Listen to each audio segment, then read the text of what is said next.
kejemen lesung jumangklung imbal-imbalan lesung jumangklung manakar mangungkung ayo nak Mbak Lintang Kairo ngadeg nak jroning klok disamdok tok tek tok tok tung tok awas tok tek tok tek tok tung tok tok tek tok yo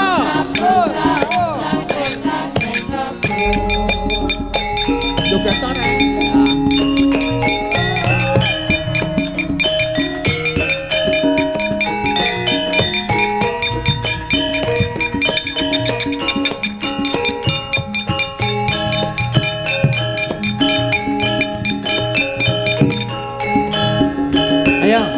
Lintang lesung jumangklung ya lesung jumangklung seru imbal-imbalan yuk lesung jumangklung cek mikrofon mangungkor tumandang ngebaki sak jroning apa disantak tok tek tok tok gung tok tok tek tok tek tok gung tok tok tek tok tok gung tok tok tek tok tek tok jebul yae saya terus nggih wilujeng injing om sapa benyek Bagong apa Gareng apa Petro nggih wilujeng dalu Mas Gareng Mas Petro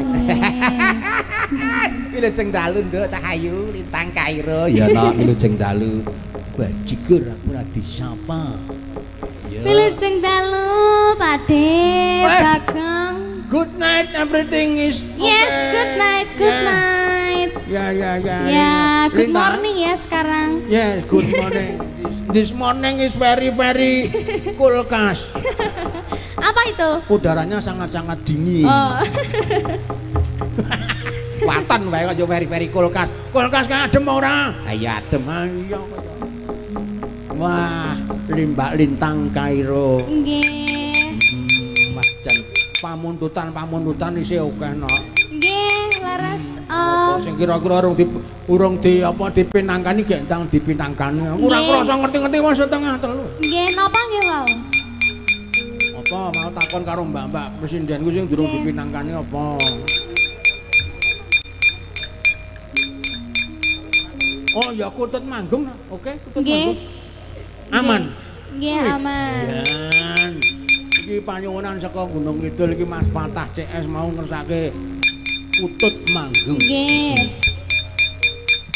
nek kutut manggung kita kudu tak duetke karo Mbak Ayu oh nggih boleh monggo ayo Mbak Ayu ayo sindian beser ngadeng ser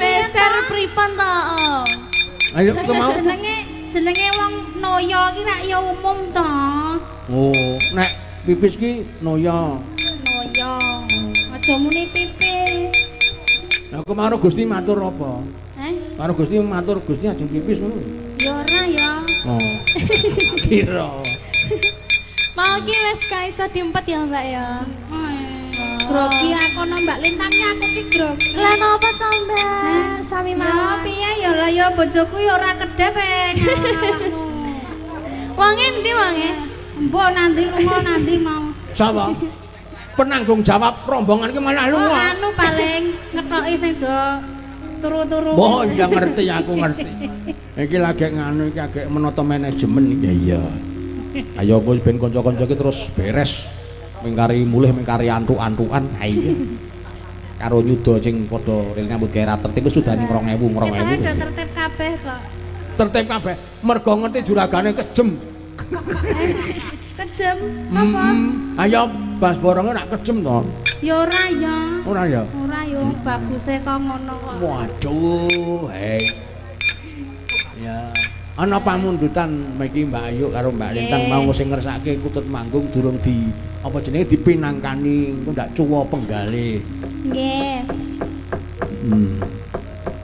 duet karo Mbak Lintang ya iya ayo nek nyawang lintang sing kaya ngono kuwi. Pripun? Biyen yo semene iki lho. Aku biyen yo semene iki. Masa? Engko delalah aku sampean yang ngono kuwi, Mbak. Ah kok iso dadi kaya ngono kuwi arek-arek. Lah mbah.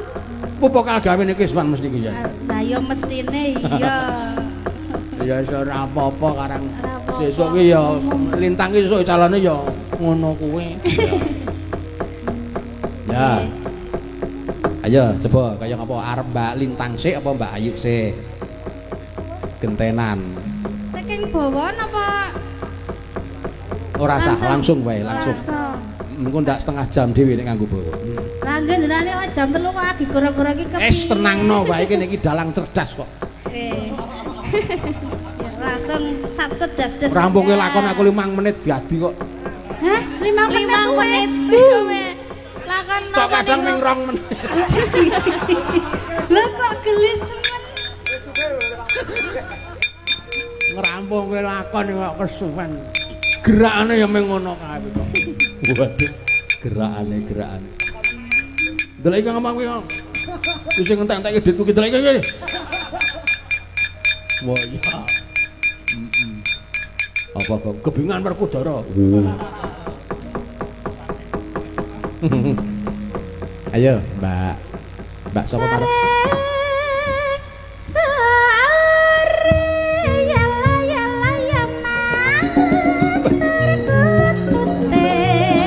Kenes kok. Kenes. Jaluk ngombe.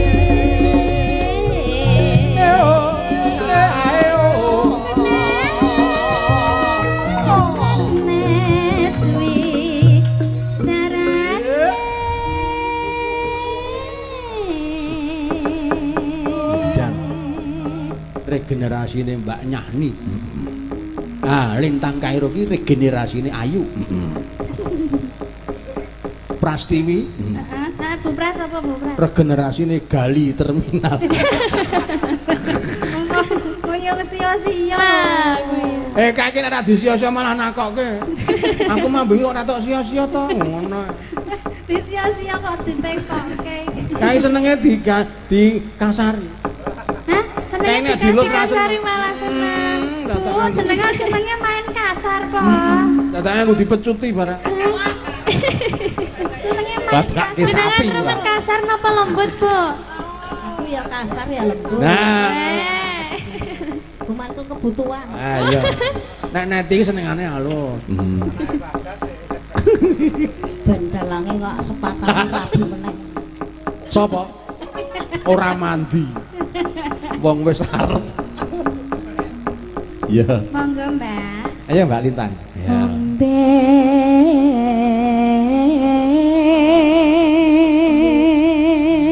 Mendung. Mendung.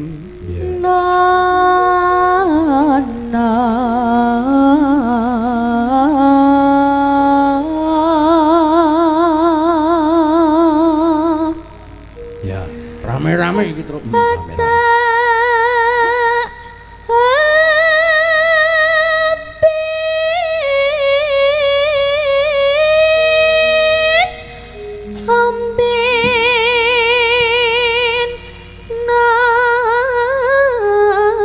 Cengkok Petro.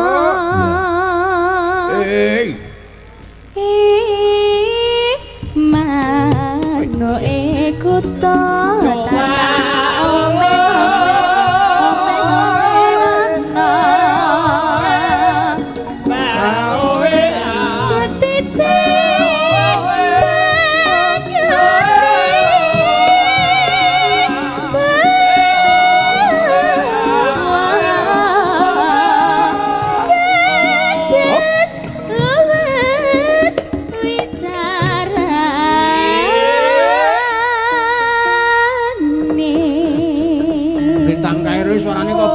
persis kaya bojoku lho terus ngodung. Pripun? Bojomu ambekan. Ambegan we merdu ya. Ambekan we petrot. Lho piye to? Paras Puslindro karo pelok dadi siji kok. Dah nyolek nyuara ya, Mbak. Ming aku disuarani minggat kok aku. Ya iya. Wah iya. Mbak Ayu. Iki rame-rame iki terus. nek cara skor ya skor imbang. Nah Ayu ki menang wis cara dene swarane iki wis dadi wis cantas. Lintang ki menang. Mboten, Om. Hah? Mboten. Piye to? Nggih tasik Mbak Ayu no. Loh, ning masing-masing kan punya kelebihan sendiri-sendiri ngono. Duwe ciri khas dhewe. Nah, iya. ciri khas dhewe. Kowe sesuk latihane kaya Ayu ben suarane iso bantah, iso banter. Nggih. Neng sawah. Teng sawah. Aja ning omah. Kok saged? Kok saged teng sawah? Lho neng sawah iki kan ono kae lho gusahe manuk mret lho. Oh. Ayo, Gusa-gusa manuk ya. Latih vokal. Ayu ku biyen ngono kok latih. Jaluk nganu wawarah. Heeh. Pripun? Siji aja ning gone Pak Dalang. Lah ndek Loro aja ning omahku. Lah ning Nah. ndi? Nyemelangi. Nah nang nggonamu sing nyemelangi bojomu. Heeh. Nek ning gone Pak Dalang, dalange. Weh, Loh, aku malah mau iki wis jalan ngomong iki. nang ngarepe Lintang karo nang ngarepe Gading aku wis ngono. Wis nganu vertikal, horizontal ngono wae. Berbahaya. Oh iya iya. Vertigo Ora dengkul. ngerti nyemelangi, ora ngerti. Lah bahasanya kan beda Jawa Timur. Oh iya. Nggih. Nek Jawa Timur nyemelangi iki apa? Nyamari. Nyamari. Ya, meh mirip. Nyamari karo lemari apa nih?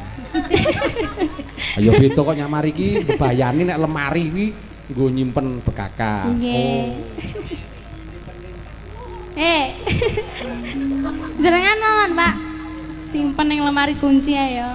Lho nek Lintang iki iso dilebokke lemari. Nek Ayu ki sane dilebokne kulkas. Ya kulkase sepira? 2 pintu apa 1 pintu? Wah, 3 pintu no. Apa sapi wis mesti mlebu kulkas kok ora iso mlebu kulkas.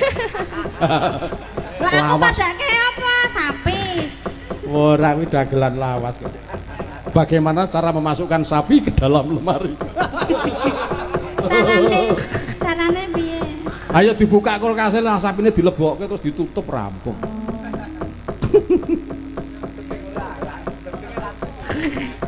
Woi iki 20 tahun yang lalu, dagelan 20 tahun yang lalu iki. Iya.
Iki aku biasanya lagu-lagu tembang-tembang gending-gending klasik ini tak paido lho, Tru.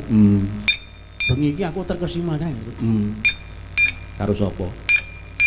Ya karo Kutut Manggung. Ora karo Lintang. Ora penak, Tru. Nggone jape mete, Tru. Ya yamu kowe. Kowe adat sabene nggone Semar kowe tok gasak kok. Masang-masang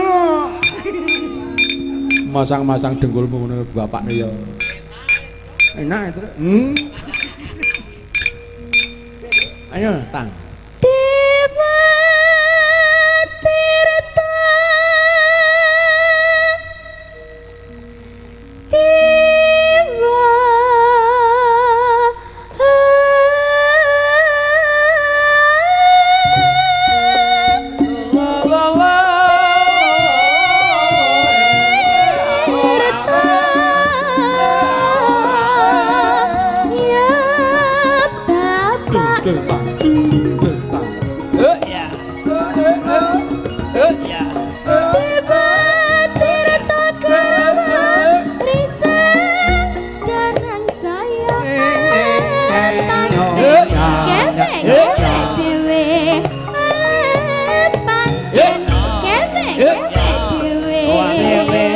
awewe den prayitna sebarang wasa berana Dewa Tirta pukulan Bathara Siliwati nggih cangkemane ngaten wae Dewa Tirta wantahe Wamungune Indra nggih apa ya masalahnya apa ya kok iso mantai ya wis mbok kowe rasakan protes kok aku iso rasake ingin tahuanku iki besar sekali oh nanti omong kadang tak takokke ya ciri-ciri wong cerdas Digonggeng nggih Pak Dalang. Nano Nano piye? Iki wis entek. Ah sarep entek, lara dientekke kok. Ayo dientekke no. Tunggal. Dientekke. Dientekke. Yo, ndak witike mati dientekke. Aduh. Nah, mau meng sak makani lho, Truk. Meng sak makane wae variasine warna-warna lho, Truk. Meng makani manuk kuwi. Iki sambat. Meng sambat iki kok dadak dikemayuk-kemayukke. Ngono. Aduh. Aduh ki warna-warna, Truk. Aduh ki warna-warni. Aduhe wong mlaku-mlaku kesandung, mlaku. Waduh, wajigur. Sandung kuwi. Wah, dolano menek wit kenori. Aduh, ngono kuwi. Ana sing aduh. Ngono. Ana kuwi macam-macam tafsire, Truk. Oh. Ana sing kaya sing Mbak Ayu ki mau. Mbuh kuwi mau. Kuwi aduh. Kuwi mau versi apa, Mbak? Kuwi mau versi apa gimana? Versi ngelih. Ngelih. Heeh. Ngelih kok ngono, ngelih ki. Aduh, ngono. Ngelih. Kok pereh piye ta? Ora ya, ora aduh. Iya. Wis Gong mbok meneng Gong. Terus aduh. Aduh. Aduh. Asal nek aduhe Mbak Lintang piye aduhe Mbak Lintang? Ana tang kowe tang. Nek ayu ki aku wis Heeh. setrume ki cilik. Coba nek sing aduh kowe tang, coba tang. Nelek kula gitu sik polos to, Pak. Loh, justru. Justru. Oh, ya, aduhmu kaya ngapa? Wong kan ndek selera beda-beda. Ana sing seneng iki sing tuwa, ana sing senenge kemampu, ana sing senenge nom, ana sing senenge uru, ana sing senenge lemu. Wong ndek selera dhewe-dhewe. Termasuk sak aduh men ndek selera dhewe-dhewe. Ya, coba kaya ngapa aduh? Tak. Kaya ngapa tak aduhmu tak? Alon-alon wae. Alon-alon aku ora ana ya, Mbak. Lah iya karena agek pertama ki alon-alon wae. Kok lek wis kulino kaya apa? Heeh. Ya. Ayo ta. Coba. Wah, aja nganti kalah karo Ayu. Masa aduh nganti kalah karo Ayu. Wah. Apaan itu? Ayo.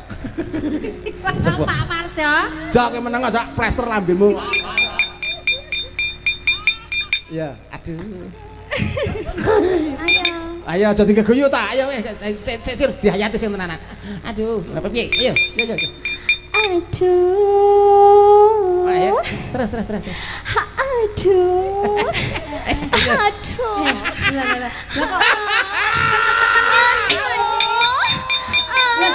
Jane iki sing wis pengalaman ki sapa to? Lah ya aku ki yo mbok marai lho, Mbak. Jarene pertama semren kan. Ya jiger gareng pelampiasane ning aku. Iki mesti sing marai gading iki mesti sing marai gading. Heeh ta, Ding? Piye, Mas? Ding sing marai kowe to? Sing marai kowe to? Lho, oh jare. Wah, wong trenere gading. Parah. Apik. Ya dientekke nak. Lae wong bagus. Yang terbaik. Yen tan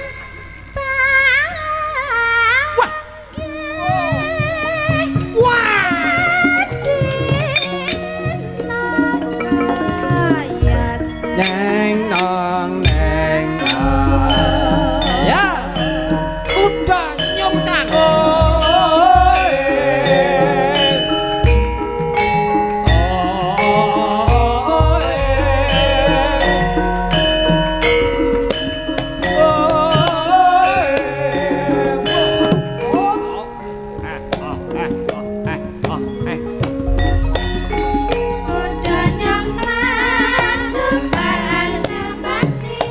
tang tang tang tang.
Sopo? Oh, Mbah Semar. Mbah Semar, Mbak.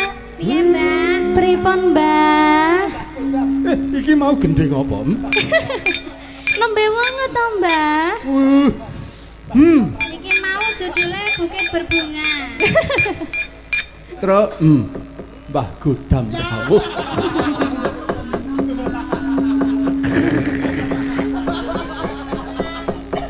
Dan persis ya terus. Iya. Nduk. Lintang karo Ayu. Matur nuwun iki. Nggih. Cedhis-cedhis iki nek tok uja ora nganur-ana rampunge. Padha lungguh sing prayoga. Nggih. Aku tak ngatasi coro-coro iki. Gereja mencok tanggul angger duja mesti kaul. Angger ana sinden, angger dijerengke gamelan, angger dijerengke sinden. Sinden kok dijereng teneh garing. Dong bungae sak karepe dhewe. Yo.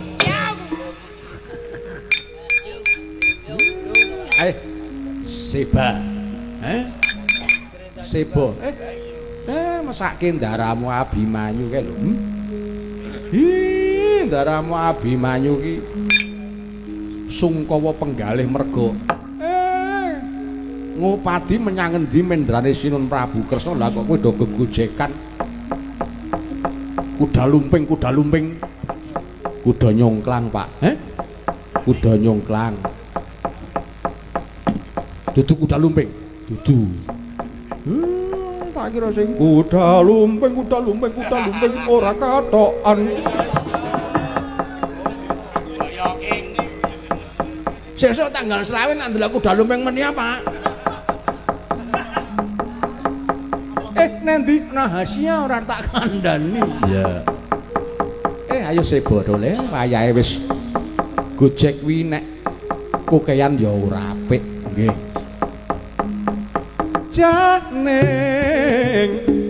Janing taloko kadhe langit mambang tepas werana pamaneka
Semareka den prayitna Semuriris eka balik titiyani gandayani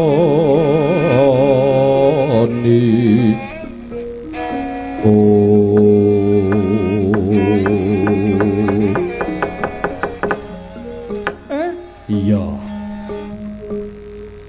dinok lintang kairu ya nek arep mulih ora liwat nyangoni slamet merga sing nyangoni kowe wis panitia bapak malah ngomong apa ta Ndara Abimanyu niki punakawan sami ngantu-antu lajeng kedah kados pundi Ndara Abimanyu Semareka den prayitna Samuriris eka balik titiyani gandayani trisanya purnama sasi gilar-gilar semet di tengeng latar milang lintang bima sekti iya kaki kaya wis ora tak ambali ayo padha ngangin-angin swasana Bupati menyang endi dununge Sinuwun Prabu Dwarawati Semar sabab gutang para pepunden Pandhawa kelamun tanpa nata Dwarawati nggih Den ndika tindak kula derekaken Ndara soroting pandam sumuluh amadhangi jroning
Rasadana tur, Rasadana tur.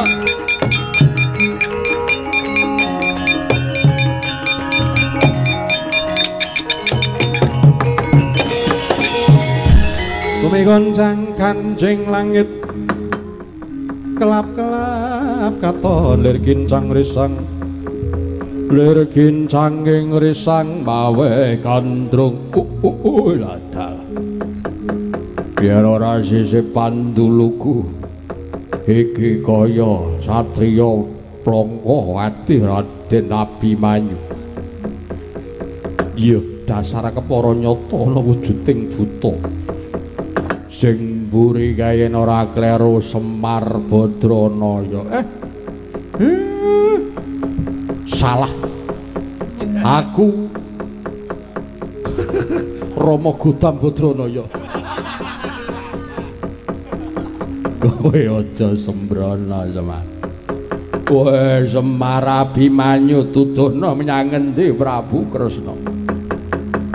Wong sing ora duwe tanggung jawab jalari kadang-kadangku padha kaningaya Semar klebu kowe klebu Abimanyu kowe wong sing duwe dosa gedhe kowe lirwa karo kewajiban Semar manut kowe untal malang Semar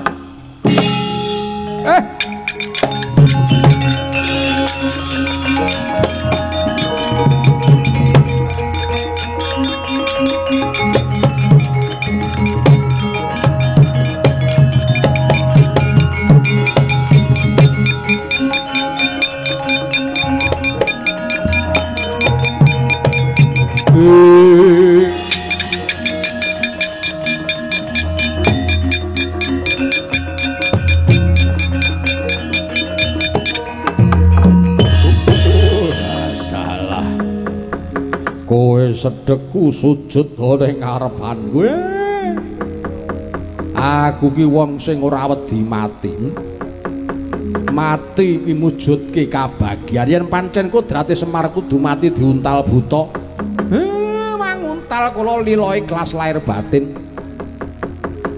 Kula manguntal riyin. Kula mangpangan riyin. Mengke gek ndara kula Abimanyu. Kula ikhlas lahir batin merga kula ya ngakoni kula kleru. Kula lirwang sesanggeman. Kula ora ngemutke ndara-ndara kula nganti ndara Kresna kendang kapracondang wis. Aku lila lahir batin ayo brahala untalan aku. Wah, gagak kok mongso.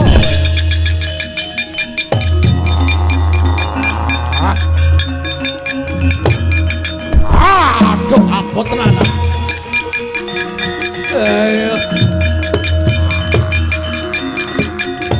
Waduh. Waduh, isa nang kene.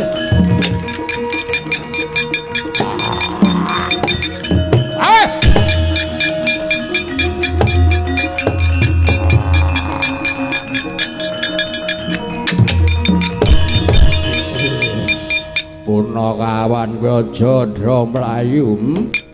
Kowe aja mlayu tak sedot mlebu wadukku kowe Punaka.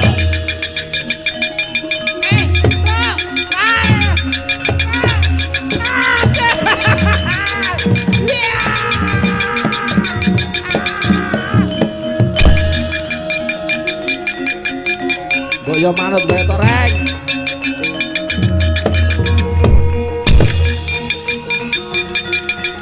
Jus.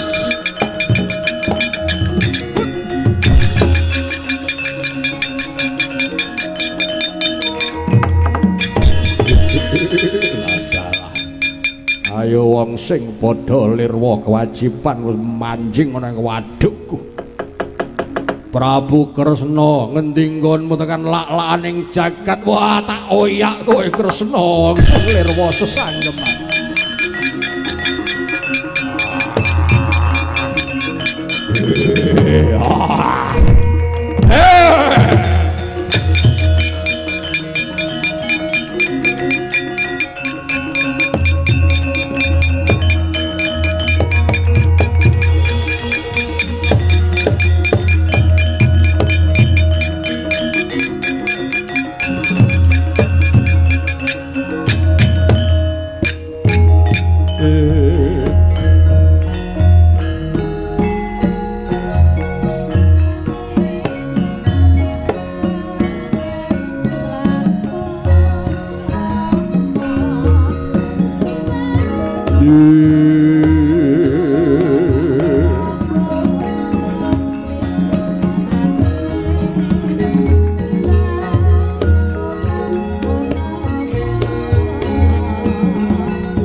nenggih kacarita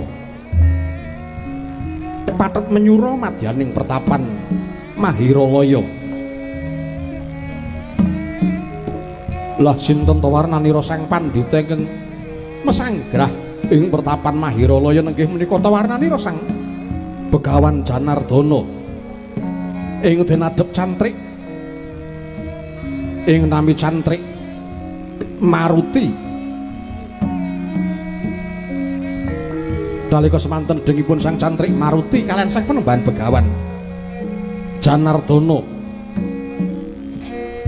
wawan pirembagan ginem raras gondo raos kedadak nalika semanten tanpa taliwara ana wujuding wong sudra papa ngulamdara manjing madyaning pertapan kagiat kagura-wekasan nggih sang Resi sang Begawan Janardana.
Yaning-yaning talaga kati langit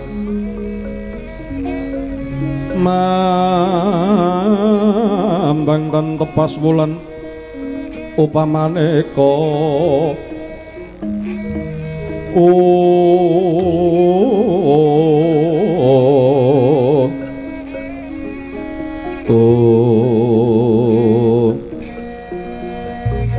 lintang tulya kusumaya sumawur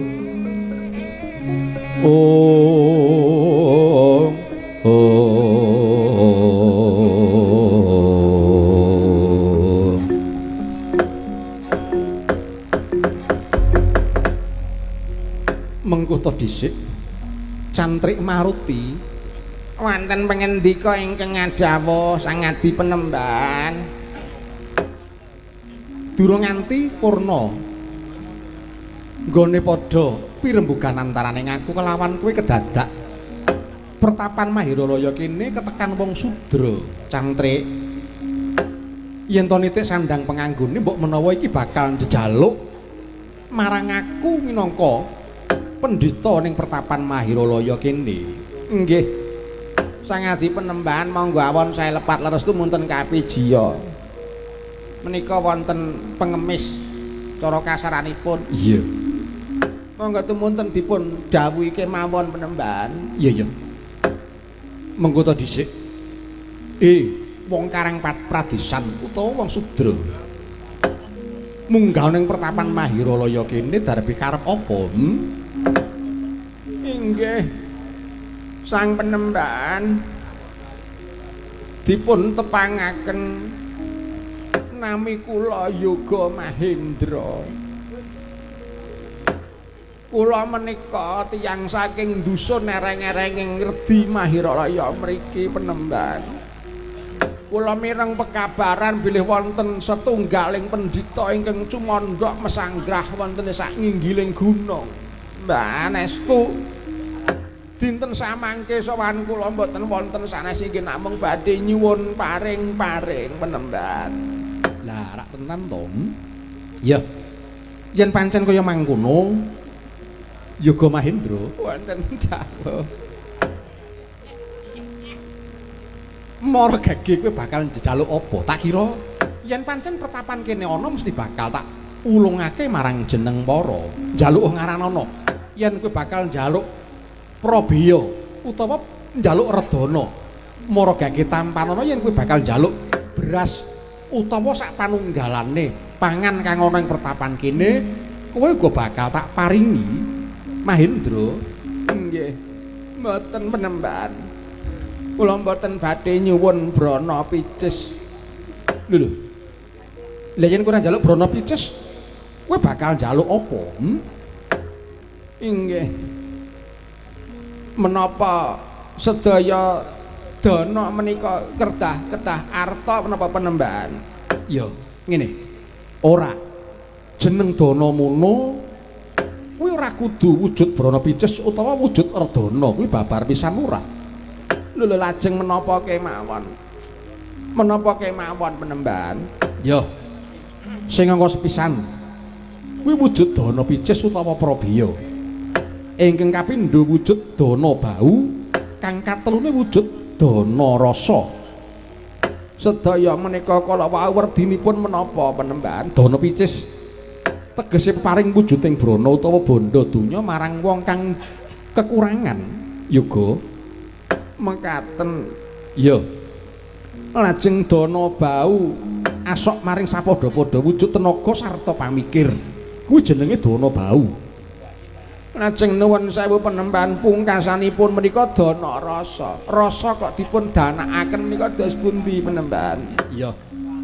Dana rasa mono tegese asung peparing wujud donga utawa lelabuhan kang bisa gawe bungayati wong kang njaluk mau. Kabeh kuwi kudu linambaran lila, eling tur ora ngantu-antu lintuning piwelas. Oh, mekaten to penemban. Iya. Sing ngandika menika Brahmana menapa sampun mangertos kewajibanipun Brahmana. Lho. Kewajibaning Brahmana kuwi sing sepisan kudu ngayami para cantrik gedene para warga. Brahmana dadi tuladhane sapa wae kang tegese aja nganti Brahmana kuwi laku cidra tumindak duraka awit Brahmana mono uga nyunggi jejiban minangka manggalaning upacara suci utawa minangka manggalaning upacara panembah. Inggih, waduh. Lajeng nuwun sewu penemban. Sinten ingkang wajib sinembah? Wonten pundi dunung ingkang sinembah? Lajeng menapa syaratipun panembah lan kados menapa patraping panembah sang penemban? Kang wajib sinembah mono ora ana liya ya mung Gusti kang anyipta jagat. Dunung ingkang sinembah mono ana ing ati sucine ingkang manembah. Ngaten. Iya. Lajengipun syarating panembah manungsa kang manembah kuwi kudu linambaran ati kang mantep sarta percaya kelawan kang disembah. Pungkasaning patraping panembah kuwi gumantung ana lakuning kapercayan lan kapitayan saben titah nut kelawan agama agemane dewi-dewi. Aduh, mekaten to panemban. Iya. Kados dinanggen kawula mapan wonten pertapan menika nuwun sewu penemban menapa kula ugi dipun keparengaken badhe nupriksa dhateng sang penemban. Ya kepiye Yoga Mahindra? Dinten menika kula aturi sang panemban nyipta dhateng wujud kula nanging sampun ngantos mawi mripat netra walaka penemban. Kula aturi paduka nyipat dhateng pun titah pun kula mawi netra batin sang penemban. Aduh pun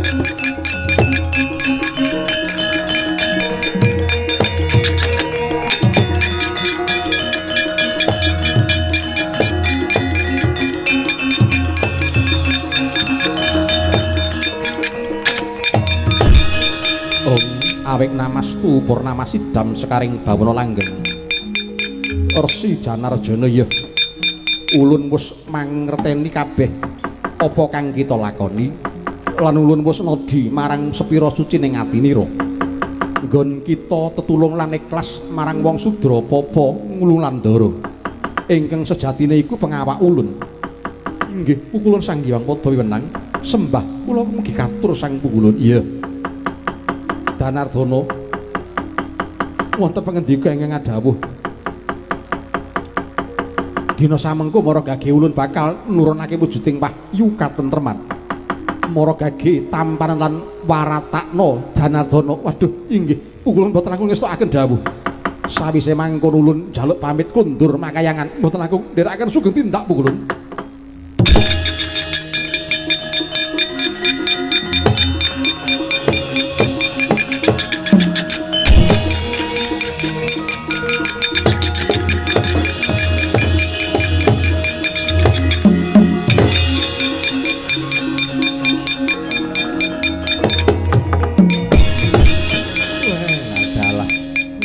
Pukulun sang Hyang Pada wiwenang cantrik maruti inggih kula piyambak ugi boten mangertos sang ngadi penembahan prabdane sang Brahala.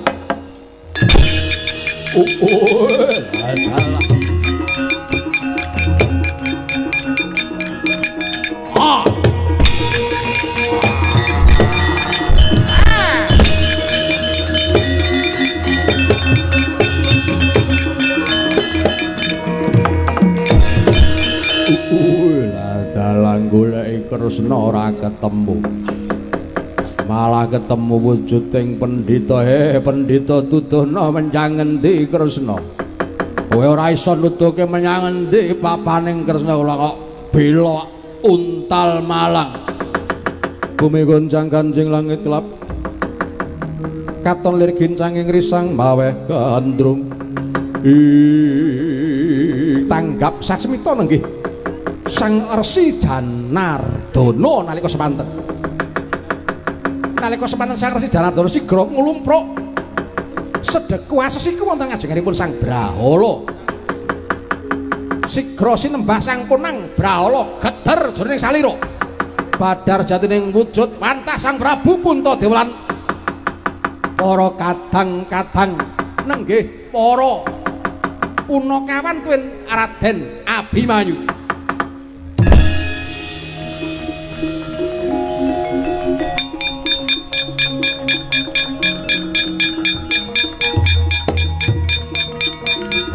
Nampeni sembah kula sang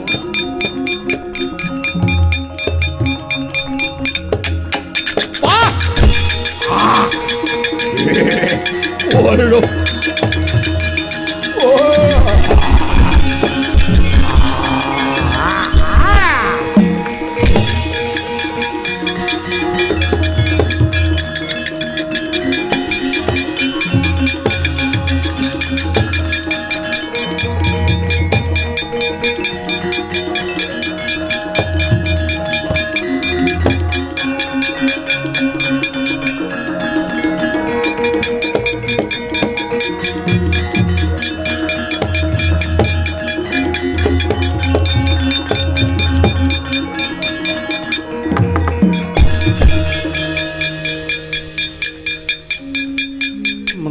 sinten kula Sang Resi Janardana utawi Sang Resi Janardana Sang Prabu. Aduh Sang Resi Janardana dinten samangkireh ning paduka sampun asung sembah dhateng pun Puntadewa. Nuwun sewu dinten samangke kula ugi badhe atur sembah dhateng paduka Badar Sang Prabu Bratayakresna.